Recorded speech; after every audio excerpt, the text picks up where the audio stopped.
12生肖養什麼植物最旺運氣？你知道嗎？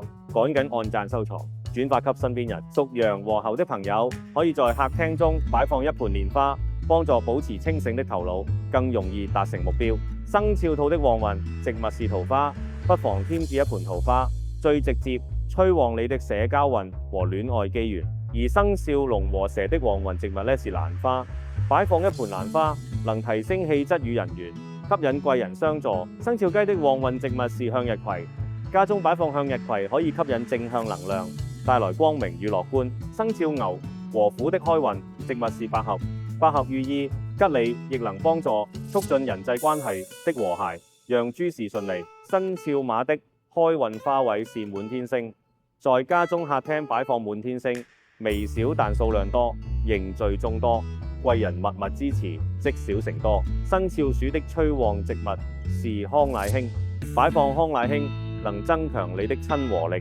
增進關係，家庭和睦。最後，生肖狗和豬的旺運植物是菊花，擺放菊花在客廳顯眼處，健康長壽，吉祥平安，穩定磁場。